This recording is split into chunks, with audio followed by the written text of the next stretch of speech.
Hola, buenos días. A continuación les voy a explicar de manera muy breve cómo se desarrolló la resolución del examen. Los problemas que me tocaron son el 2, el 5, el 7, el 10 y el 12. En el problema número 2, acudí a Blas para buscar homología entre la cadena que me habían dado y encontré un listado de 100 especies. De estas destaqué las primeras 5 aquí contenidas. Para el inciso A, encontré que si hay alguna secuencia que coincide con la proporcionada. Existen de hecho dos y tienen un 97.73% de identidad. De igual manera acudí a BLAST, aquí hice un alineamiento de dos secuencias en la opción que me permite hacer eso. Aquí tengo ese alineamiento para ambas secuencias. De estas dos cadenas se obtiene información como el max score, el query cover, el e-value, bueno, estos valores van a reflejar información acerca de la homología, identidad, características teóricas en las que si el valor es más cercano a cero, como el e-value, y nos van a indicar la homología que hay entre estas dos secuencias, entre las secuencias comparadas. Para el inciso B, tenemos que pertenece a todos los primates. ¿Y cómo se determinó esto?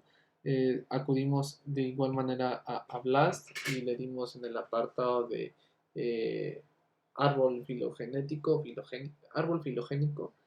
Ahí nos pudimos dar cuenta que había todas estas especies. No bastó más que buscarlas en un navegador y nos dimos cuenta que eran de primates. Aquí destaca el gorila, el ser humano, bueno, el Homo sapiens, homínidos. Para el inciso B, me pide que haga una comparación. Esa comparación también se llevó a cabo en BLAST entre la secuencia proporcionada y el listado, alguno del listado que venía aquí, en este. Elegí 3. Aquí podemos ver que es exactamente idéntica. Para la otra también son idénticas y obtenemos valores que ya les mencioné: max score, total score, query cover y value e ident. Eh, Aunque son diferentes valores, obtenemos que son las mismas secuencias. No hay diferencias entre ellas. En conclusión, para estas dos, no existe diferencia entre las secuencias del chimpancé y las de estas dos especies. Para poner un poquito más interesante este ejercicio, me fui a la posición 100 de ese listado, es decir, con la que menos homología tenía, y encontramos esto. Aquí sí hay diferencias y por lo tanto va a haber diferencias en el porcentaje de identidad. Tenemos solo un 91% y son diferentes respecto a la original. Hay 86 bases en toda la secuencia, de las cuales solo 78 están alineadas correctamente. Para el inciso C, se buscó la secuencia para humano y se comparó con la del chimpancé. Aquí obtenemos que hay un porcentaje de identidad del 98% y hay una eliminación de bases para el humano. Aquí se pueden ver. De igual manera obtenemos el total score, el query cover, el e-value, el ident, y aquí están explicados.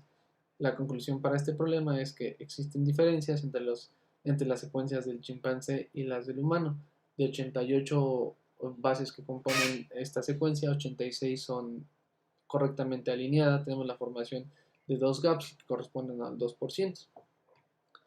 Para el inciso D, de igual manera se acudió a BLAST, se hizo el alineamiento y para dar respuesta a que si creo que si la secuencia de la proteína puede ser afectada por las diferencias, desde luego que sí. Un cambio en alguna base puede derivar en la traducción de un aminoácido que sea de inicio o de fin y tenga repercusiones en la proteína. Para comprobar esto, buscamos estas cadenas e hicimos un alineamiento. Aquí se puede ver el alineamiento que también se hizo en BLAST. Nos fuimos al apartado de alineamientos de gráficos y aquí podemos ver.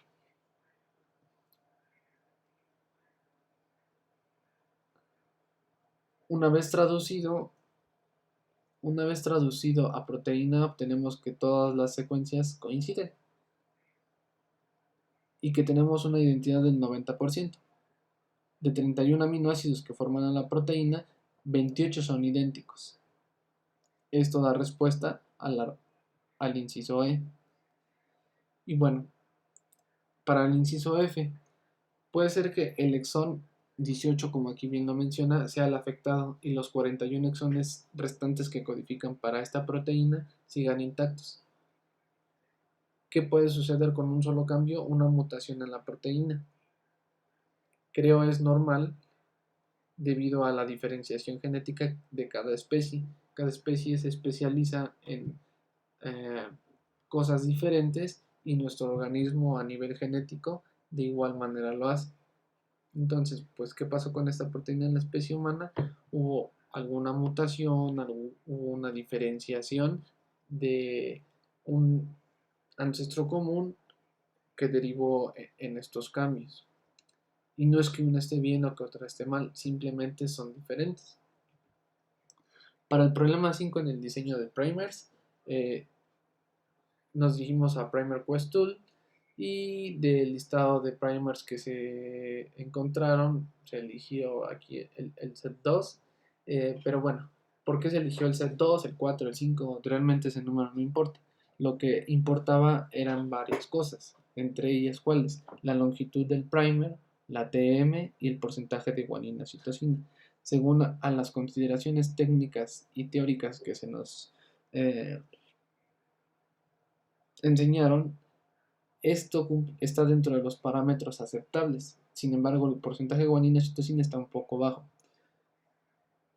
Aún a todo esto, había sets de primers que tenían este porcentaje más bajo. De hecho, este era de las condiciones óptimas mejores. Bueno, este set de primers produce un amplicón de 408 pares de bases de longitud y tiene como en especial el primer forward la formación de 6 hairpins. Aquí hay que cuidar el delta G y la TM. El delta G sea cercano a 0 y el TM que nunca se acerque a la temperatura de trabajo de nuestra TM, en este caso 62. Aquí tenemos la formación de nuestros dímeros y de nuestros heterodímeros. Nuestro delta G es el nivel de energía que se necesitaría para romper el enlace que se puede formar entre ciertas bases. Y bueno, aquí lo tenemos también la información para nuestro 3', la formación de 2 hairpins, la formación de nuestros homodímeros y de nuestros heterodímeros. Aquí pusimos todos para que fuera más visual. Lo mismo se hizo para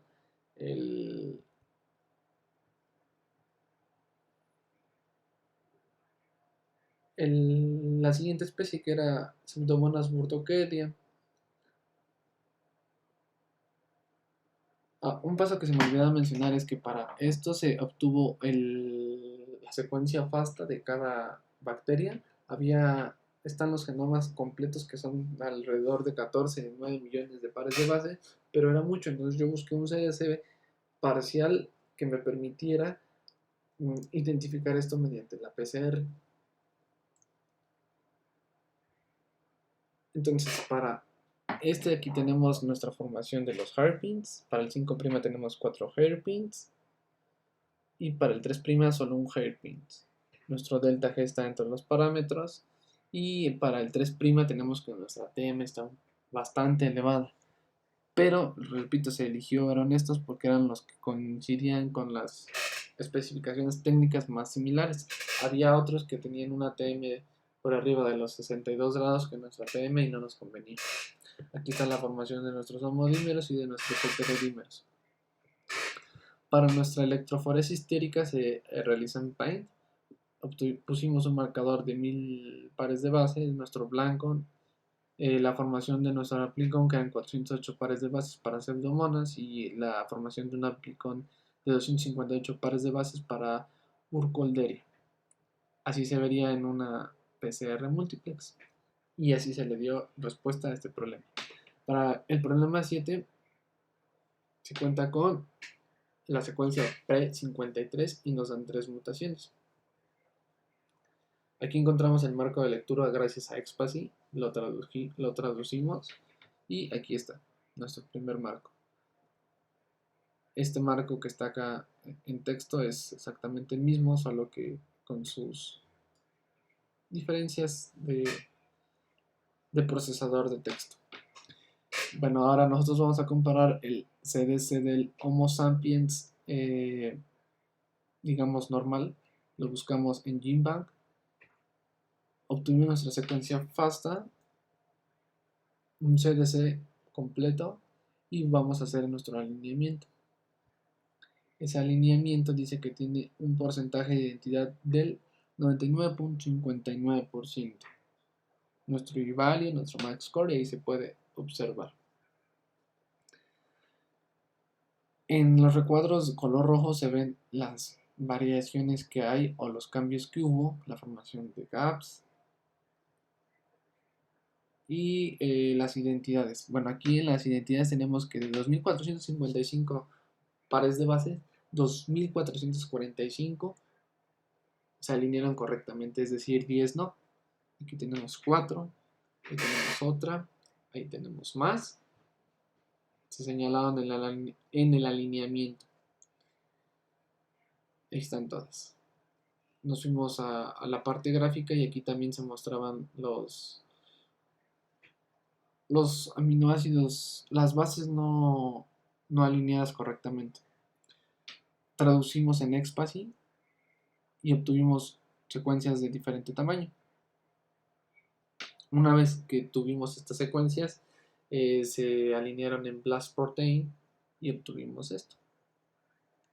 Hay diferencias de 190 aminoácidos que conforman a la proteína, 188 se alinearon correctamente. Aquí tenemos otros fragmentos, sin embargo el que nos interesa es el de mayor tamaño porque es una proteína grande. Y esto igual se hizo en BLAST.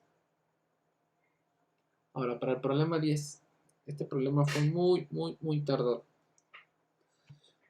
Conseguir el VHL que nos diera estas características fue en verdad un gran problema. Sin embargo, se logró hacer, y de forma un tanto rudimentaria y tal vez anticuada, se hizo la mutación.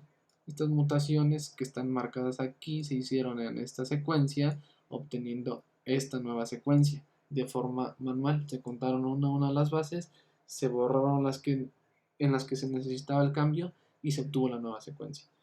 Dicho esto, para comprobar que estuviera bien, lo alineé en BLAST. Yo esperaba en mi porcentaje de identidad obtener solo 2 bases no alineadas, y fue así, lo obtuve en la posición 362 y en la 481, que es lo que menciona el problema. Una vez que supe y comprobé que estaba bien esto, me fui a Expasy, lo traduje e identifiqué mis aminoácidos con cambio.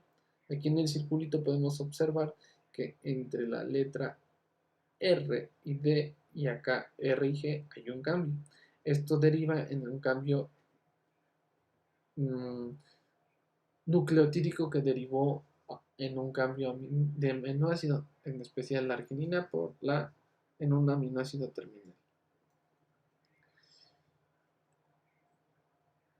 Aquí ocupé otra base bioinformática en BOS para obtener mi secuencia FASTA de mi proteína. Es la misma, solo que son diferentes bases. Aquí está identificado por la flecha roja. Una vez que tuve esto, alineé mis proteínas y obtuve mis diferencias. Ahora, esto era para comprobar que mi secuencia mutada estuviera correcta. Diseñé, al igual que en el problema 5, mi primer. en Primer Quest Tool, ayudada por OligoAnalyzer, que es de NCBI. La misma, aquí se presentan los primers que pude ocupar. Elegí el set 4. Aquí tengo mis características igual TM, porcentaje de guanina, citosina, la longitud del primer, la formación de hairpins, el delta G de los hairpins, la TM. Sin embargo, aquí cabe resaltar que diseñé un primer para el VHL no mutado y uno para mi VHL mutado. Aquí está. Voy a explicar por qué. Cuando veamos la electroforesis. El análisis con OligoAnalyzer no se pudo llevar a cabo debido a que la página presentaba fallas, no me permitía hacer el análisis, le daba clic y simplemente no me dejaba proseguir, se quedaba en blanco. Entonces pues no podía esperar más, llevo varios días haciéndolo y decidí hacerlo así. ¿Qué información iba a obtener de OligoAnalyzer? Pues la formación de los homodímeros y de los heterodímeros. Para trabajar con las enzimas, acudí a NetCutter. Todas estas enzimas podían cortar en algún punto a mi secuencia a mi secuencia ingresada. Pero ¿cómo iba a encontrar cuál me iba a servir? Yo podía ocupar cualquiera, pero en el problema se especificaba que tenía que ser enzimas de restricción para marcar las zonas. ¿Zonas qué? Las zonas de mutación. Entonces, pasé horas buscando una a una en el listado, no llega ninguno, no diría horas, días. Entonces, pensé en encontrar mi mutación en la par de base 362 y en el 481 y irme unas cuantas bases a la izquierda y otras a la derecha para así buscar una enzima que hiciera esos cortes. Afortunadamente los encontré, fue BSG1, aquí está su corte que realiza, BTGZ1 y aquí está el corte que realiza. Una vez elegidas mis enzimas, procedí a la digestión y aquí están. Aquí dice 642 porque metí la secuencia completa de mi VHL. Sin embargo, si hubiera metido el amplicón formado por la amplificación de la PCR, el resultado solo sería una secuencia más corta, pero los cortes los podría realizar exactamente ahí. ¿Por qué? Porque el diseño de primers busqué y fui cuidadoso que coincidiera y que cayera en las zonas en las que estaban mis mutaciones. Si se dan cuenta es 474, 494, de 215 a 498 y de 235 a 494. En esa zona estaban mis mutaciones. Entonces yo podía hacer estos cortes en esos amplicones, pero no de cualquier VHL. Aquí está mi electroforesis. Dice que BTGZ1 hace dos cortes. Sí, hace dos cortes, pero no en la misma secuencia. Aquí vienen las bondades de jugar con esto. Y bueno, BCG1 me forma un corte de 41. Como esto no era suficiente para interpretarlo, decidí hacer uno en Paint, al igual que en el problema 5. Para VHL normal, VHL mutado, sin digestión, ambos estos dos son sin digestión, obtenemos el tamaño del amplicón, así se vería sin enzimas de restricción. Ahora, como yo agregué BTGZ1, esto va a actuar sobre VHL normal. Va a ser un corte en mi par de base 481. Ajá. Ahora, si me quedara eso, va a realizar un corte de este fragmento de 383 en 2. Ese fragmento se va a quedar en 222 y en 160 pares de bases. Para VHL mutado no le va a realizar ningún corte. Ahora VHLN con la enzima BSG1 no le va a hacer ningún corte a mi enzima normal, a mi VHL normal. Sin embargo, a mi VHL mutado va a encontrar mi sitio en el que se detiene esta proteína, este amplicón, el cual es característico de mi VHL mutado y va a formar dos fragmentos. Si hacemos la suma de los dos fragmentos que hay aquí y que hay aquí, nos van a dar el total de bases de nuestro amplicón sin digestión. Mediante este análisis se puede hacer la comparación de bueno, se puede hacer un diagnóstico que oriente sobre la enfermedad que ocasiona VHL mutado. Si yo hago si yo meto un VHL y le agrego esta enzima y me aparecen dos fragmentos, está normal. Si no hay dos cortes y solo hay uno, hay una enfermedad, está mutado. Ahora, si elijo otra enzima, que puede ser BSGZ, y meto un VHLN que está normal, no va a haber cortes. Si elijo un VHL mutado, va a haber dos cortes. Uno complementa al otro y se puede verificar contraponiéndolos. ¿Por qué se eligieron dos enzimas? Porque eran dos las mutaciones y son dos sitios de restricción los que están, dos sitios de mutación los que se están identificando con estas enzimas. Ahora bien, para el problema 12. Bueno, esta fue la más fácil, solo buscamos información en Uniprot,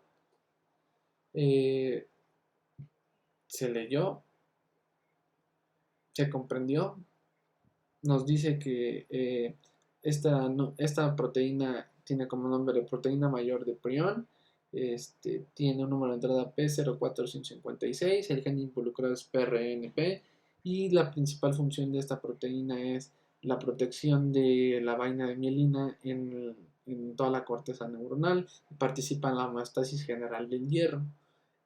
Aquí están sus nombres, sus taxonomías, esto lo podemos encontrar en UniProt, la localización subcelular que es en el aparato de Golgi y en la membrana plasmática, las patologías y la biotecnología asociadas. Encontramos varias enfermedades asociadas, todas ellas subrayadas y marcadas por flechas rojas y líneas rojas, que dice que esta enfermedad es causada por mutaciones que afectan el gen de esta búsqueda, que es el gen PRNP. Vamos a elegir la enfermedad de Creutzfeldt-Jakob, que está aquí marcada con el 1, y obtenemos información de su fenotipo, de su gen, el tipo de herencia que presenta. Es una herencia autosómica dominante, descrita por varios investigadores a lo largo de su desarrollo, de su historia. Es una enfermedad en la que causa demencia, temblor del cuerpo, debilidad. Se puede resumir en una enfermedad neurodegenerativa. Ahora, la genética molecular dice que hay bueno, no, hay más, solo incluí cuatro posibles causas o causas que se han encontrado. Es una inserción en el gen PRNP de 144 bases, un cambio de aminoácidos, una reducción en la frecuencia de HLA clase 2, una inserción en el gen, que algunas son identificadas, otras no. Y bueno, de estas, ¿cuál me puede servir de acuerdo a las necesidades del problema? Decía que yo dijera esto, ¿cómo podía resolverlo? Pues lo único que yo podía hacer era un cambio de aminoácidos. ¿Dónde? En Polyfen. En Polyfen ingresé el cambio que decía Uniprot y obtuve que la probabilidad de daño en los individuos que tienen este cambio es de 1. En una escala de 1 a 0, el 1 es mayor y el riesgo es muy probable, es muy grave. Y bueno, con esto termino la explicación muy breve de mi examen. Gracias.